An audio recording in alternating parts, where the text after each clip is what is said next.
Southern Nevada is abuzz tonight with stories about the crash of an unknown object and the alleged sighting of strange creatures in the backyard of a Northwest Valley home. So it was last night that 8 News Now investigator David Charnes reported about how Metro Police responded back on May 1st after receiving a strange call from a very frightened family.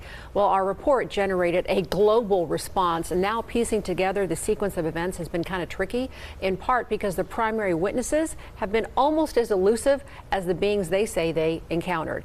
Chief Investigator George Knapp is as perplexed as the rest of us. George. As you know, this is not our first UFO rodeo. We first heard about the incident in early May via the Metro Police grapevine. The incident has a lot in common with other bizarre cases from around the world: an alleged crash, strange beings, and bits and pieces that don't make sense. But the police took this seriously, and so do we.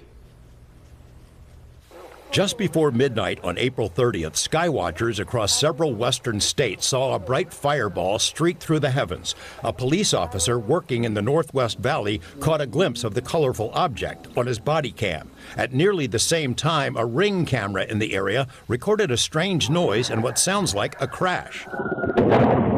One family living in a ranch-style home had a much closer view of the object. Two brothers and their father were working on a vehicle in their yard when they caught a glimpse of a sparkly object as it came crashing down, then were hit by what they describe as a shock wave.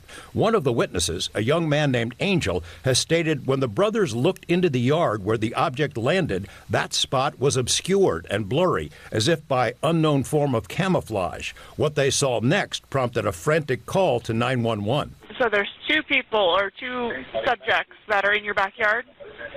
Correct, and they're very large. They're like 8 foot, 9 feet, 10 foot. I don't know. They look like aliens to us. Big eyes. They have big eyes, like I can't explain it, and big mouth. They're shiny eyes, and they're not human. They're 100% they're not human. 8 News Now investigators have spoken with family members multiple times in the past 4 weeks, but each of the 3 times we accepted their invitation to do an interview, they didn't answer the door or their phone. These are some of the claims they've made in other public forums. Multiple family members backed up the story in an initial police report we obtained. Angel says they heard the patter of multiple feet in the yard.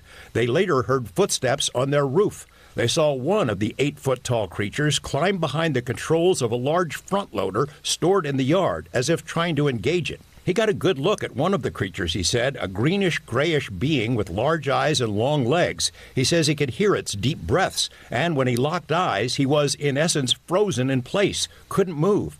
In the middle of the yard, where the object had crashed, then vanished, a circular impression was left in the soil. Okay, where is this on your property? Metro sources say the police dispatcher initially wondered whether to send a crisis intervention team to help the troubled witness, but then took the incident seriously.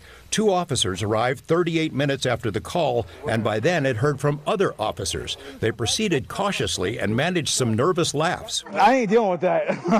A few days later, the family says 2 Metro sergeants returned to the scene to ask follow-up questions. The family says they also saw men in suits and sunglasses driving in a car with government plates cruising slowly past the house in the following days. Nellis and Creech have denied any interest or involvement with the incident. Metro has indicated they believe the family that something crashed in their yard. But what?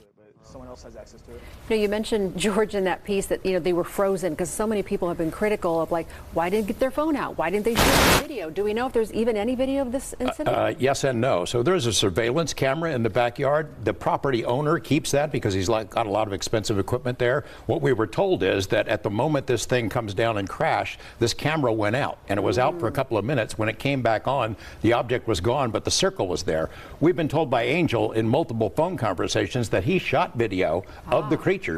We haven't seen it, and we don't know anybody else who's seen it yet, so maybe he'll release it at some point. It's getting a lot of attention. Yeah, all over. All right, George, thanks for that.